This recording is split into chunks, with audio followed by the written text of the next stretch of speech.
Haleluya, shalom kekasih Tuhan. Kita berjumpa lagi dalam Pray From Home. Dan malam ini saya akan sharing tentang kasih itu. Tapi sebelum kita mendengar firman Tuhan, belajar dari firman Tuhan, mari kita sama-sama berdoa terlebih dahulu. Ajari kami kasih-Mu Tuhan, ajari kami bahasa kasih-Mu. Biarlah kami mengalami dan menikmati kasih-Mu dan membagikan kepada orang-orang yang ada di sekeliling kami, dari keluarga kami, komunitas kami. Biarlah setiap orang melihat kami, melihat kasih Yesus. Dalam nama Yesus kami bersyukur, kami berdoa. Amin. Haleluya. Shalom. Kita akan sama-sama belajar dari 1 Korintus 13 dari ayat 4 sampai 7. Tentu kita sudah pernah membacanya, tetapi kita akan baca sekali lagi, kita belajar lagi, dan dalam ayat yang keempat dikatakan kasih itu sabar. Saudara, berbicara mengenai sabar bukan sekedar lip service, bukan sekedar kata-kata. Sebab kasih yang sejati adalah kasih dalam tindakan. Berarti sabar itu belajar menerima orang lain apa adanya. Sekalipun kita melihat orang itu gak selalu cocok dengan kita, gak selalu sepaham dengan kita. Dan mari kita juga belajar bahwa di dalam kesabaran ada karakter Yesus yang di dalam diri kita. Saudara kasih Tuhan, kasih itu sabar, sehingga kesabaran itu bukan sekedar perasaan saja, bukan sekedar keinginan saja, tetapi sabar itu juga belajar, mau menahan diri.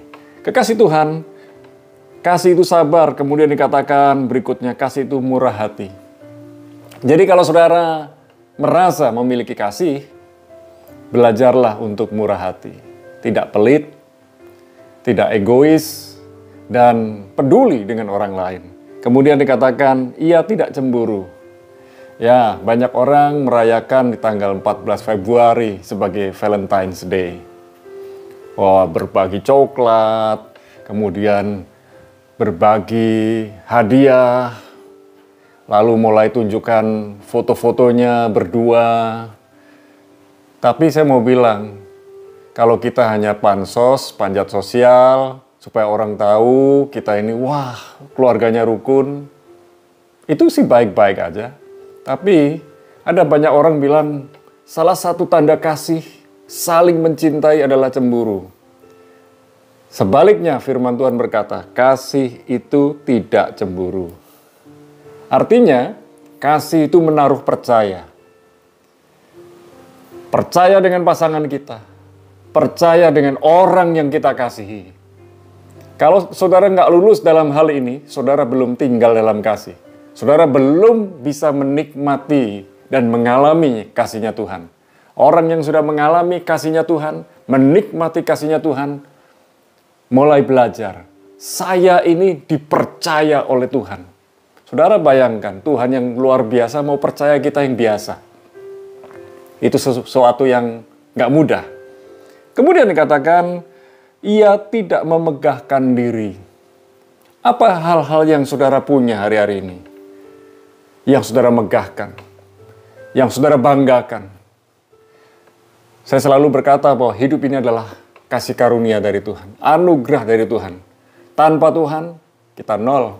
Tanpa Tuhan, kita bukan siapa-siapa. Tanpa Tuhan, kita bukan apa-apa. Mari sadari. Tadi saya merenungkan satu hal.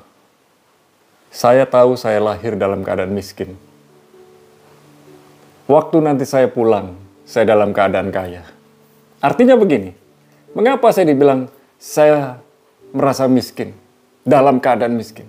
Saya lahir tanpa pakaian. Dan tidak ada yang bisa dibanggakan, telanjang. Tidak ada apa-apanya. Tapi waktu kembali nanti, didandani yang bagus oleh manusia. Tapi Tuhan menyambut kita. Saudara yang dikasih Tuhan, bayangkan, kasih-Nya Tuhan itu luar biasa. Dia dandani kita begitu rupa. Kita datang ke bumi dengan biasa, tapi suatu hari kembali ke kerajaan surga. Dengan keadaan yang luar biasa. Kekasih Tuhan, dikatakan, dan tidak sombong. Tidak ada yang bisa kita sombongkan di bumi ini. Selalu setiap hari kita mulai belajar, aku bersyukur kepadamu. Segala yang kupunya adalah milikmu. Kepandaian, hikmat, kekayaan, aset, segala yang kita miliki semuanya dari Tuhan. Dan untuk Tuhan. Saudara yang dikasih Tuhan, ayat yang kelima dikatakan, ia tidak melakukan yang tidak sopan. Sekalipun kita lebih tua, sekalipun kita ini lebih senior, sekalipun kita ini lebih kaya, tapi mari kita belajar memperlakukan orang yang lebih muda, lebih junior, ekonominya di bawah kita, status sosialnya di bawah kita. Itu menurut pandangan kita, menurut pandangan manusia. Perlakukan dengan sopan. Tidak hanya menyuruh, tapi bagaimana kita menolong. Daripada menunjuk, kita memberikan teladan, memberikan contoh untuk mengerjakan bersama-sama. Kemudian dikatakan tidak mencari keuntungan diri sendiri. Artinya, kalau itu merupakan keuntungan bersama, kepentingan bersama yang bisa kita lakukan bersama-sama, mengapa tidak? Dahulukan kepentingan bersama daripada kepentingan diri sendiri. Saya percaya, waktu kita mengutamakan orang lain, mengutamakan kepentingan bersama, suatu hari ketika kita membutuhkan sesuatu, ada saja jalan Tuhan. Tuhan bukakan jalan, Tuhan bukakan pintu. Ingat baik-baik, ketika kita mengasihi, ketika kita mengutamakan orang lain, kita sebenarnya sedang membuka pintu-pintu berkat buat diri kita sendiri. Kemudian dikatakan, ia tidak memarah. Saudara, setiap orang bisa marah, tapi bagaimana cara melampiaskan marah? Itu yang luar biasa. Marah di dalam kasih Yesus, itu yang sangat luar biasa. Bagaimana tutur kata kita, bukan dengan emosional yang membara. Tutur kata kita tidak menyakitkan orang lain. Tutur kata kita tetap membangun, menguatkan. Sekalipun kita menegur, tetapi orang yang kita tegur dapat bertobat. Merasakan kasih di dalam teguran. Bukan ancaman, bukan ketakutan, bukan intimidasi. Mari kita belajar mengasihi. Mengasihi dengan hati yang tulus. Mengasihi dengan kepedulian. Kemudian dikatakan dan tidak menyimpan kesalahan orang lain. Tidak menyimpan kesalahan orang lain itu termasuk tidak membincangkan kesalahan orang lain itu. Jadi kalau saudara berkata, saya sudah mengampuni. Tapi mulailah belajar untuk tidak membincangkan kesalahan orang itu. Apakah saudara hidup dalam kasih? Jika saudara tinggal dalam kasih, teruslah belajar mengampuni dan melupakan kesalahan orang lain. Memang sulit, memang tidak mudah. Tapi mau nggak mau kita harus belajar. Belajar untuk mengampuni, tidak membincangkan kesalahannya, tidak mendendam, tidak menyimpannya dalam hati kita, bahkan tidak mengingat-ingatnya lagi. Kemudian ayat yang ke-6, ia tidak bersuka cita karena ketidakadilan. Ada kecenderungan beberapa orang ketika melihat orang lain disalahkan, orang tersebut bersuka cita, orang itu bergembira. Tetapi hari ini mari kita belajar. Ketika orang diperlakukan tidak adil, kita turut merasakan penderitaan mereka. Mari, miliki waktu hari-hari ini untuk berdoa. Supaya setiap orang menikmati keadilan di bumi ini. Sekalipun kita tahu ada banyak ketidakadilan. Termasuk diri kita. Bagaimana kita harus berbagi dengan adil. Dan yang namanya adil itu tidak sama rata. Dan sama rata tidak sama dengan keadilan. Kita kalau mau membagi adil, artinya tidak sama rata. Saudara yang dikasih Tuhan, berikutnya, tetapi karena kebenaran. Kasih itu bersuka cita karena kebenaran. Ketika orang yang dipersalahkan terbukti benar. Ketika orang yang difitnah terbukti dia benar, kita harusnya bersuka cita. Mari kita berdoa. Setiap orang haknya dipenuhi. Setiap orang menikmati berkat Tuhan. Saya percaya orang benar, orang jujur akan menikmati berkat Tuhan. Dan setiap kali saya berkata berkat Tuhan, tidak selalu tentang harta, benda, kekayaan, materi, tetapi bagaimana bisa menikmati hidup. Bagaimana menikmati hidup dengan rasa penuh syukur dan sukacita. Sekalipun keadaan terbatas, tetapi saya percaya berkat Tuhan tidak pernah terbatas buat kita. Kekasih Tuhan kemudian dikatakan di dalam ayat yang ke-7, Ia menutupi segala sesuatu. Kasih itu mau menutupi, bukan membuka, bukan menelanjangi, bukan membeberkan, bukan menggosipkan. Ada waktunya kita tutupi, tetapi bukan berarti hanya kita tutupi. Kita tutupi itu artinya kita cover, kita pedulikan, kita lindungi, kita jaga. Dan tentu kita perlu menghibur, menguatkan, menegur. Percaya segala sesuatu. Di dalam kasih kepada Yesus Kristus, belajarlah percaya segala sesuatu yang Tuhan kerjakan selalu baik adanya. Kata percaya itu lawan kata dari cemburu. Cemburu itu tidak percaya. Artinya kasih itu tidak cemburu, kasih itu percaya segala sesuatu. Belajar percaya kepada pasangan saudara, sekalipun saudara ada rasa curiga, mulai buang. Sebab yang namanya cemburu itu curiga. Curiga yang tidak perlu, kekhawatiran yang tidak perlu, ketakutan yang tidak perlu.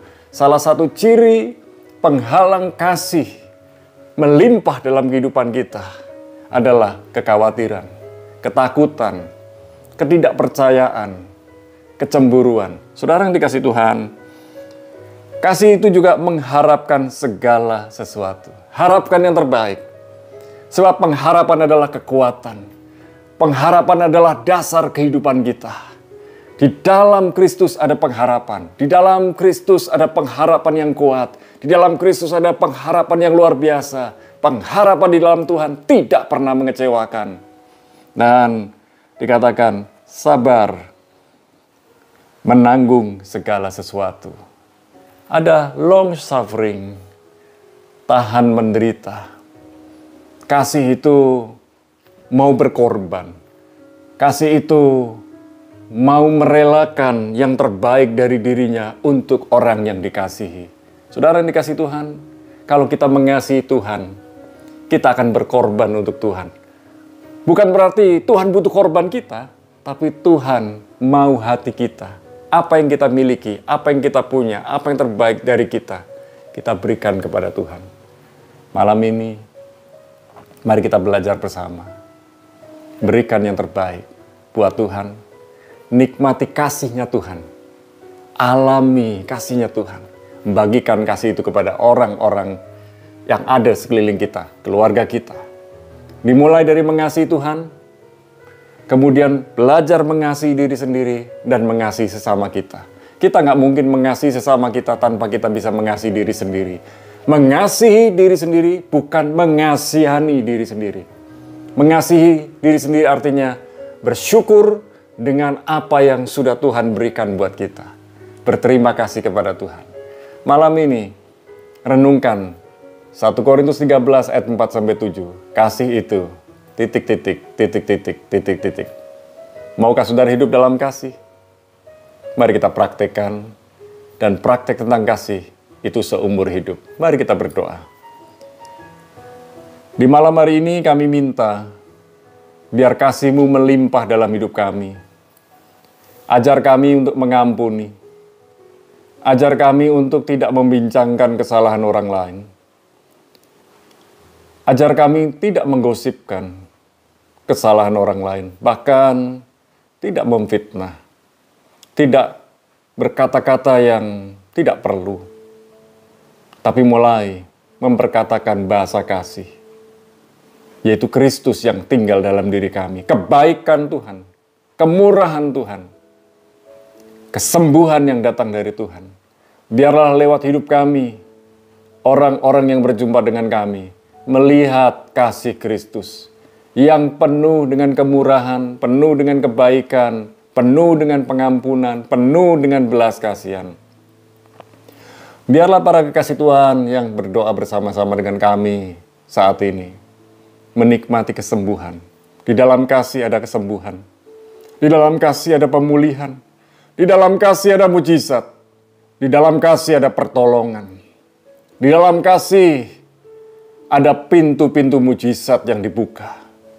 Malam ini biar kami menikmati kasih-Mu, kemurahan-Mu Tuhan. Biarlah belas kasihan-Mu membebat luka hati kami. Bagi yang hari-hari ini keluarganya sedang di ujung tanduk, yang sedang mengalami masalah, Tuhan curahkan kasih-Mu kepada mereka. Biar mereka mengalami kasih mula-mula kembali. Yang sedang sakit Tuhan sembuhkan, yang membutuhkan pekerjaan Tuhan berikan jalan keluar, yang sedang bermasalah Tuhan memberikan solusi. Bagi para pelajar, mahasiswa, mereka diberi hikmat. Dan bagi setiap kami semua diberi ketangguhan, keteguhan hati untuk dapat bekerja, melayani yang terbaik. Terima kasih ya Tuhan. Biarlah kami hari-hari ini menikmati berkat-Mu. Dan biarlah kami semakin mengasihi Tuhan dan mengasihi sesama kami. Terima kasih Bapa. Berkat-Mu turun buat bangsa negeri Indonesia. Dan berkat-Mu juga turun buat kehidupan kami. Sekarang kami mengangkat kedua belah tangan kami, turunkan berkat-Mu Tuhan. Di dalam nama Bapa, Putra, dan Roh Kudus, dalam nama Yesus. Kami bersyukur, kami berdoa, sama-sama katakan amin.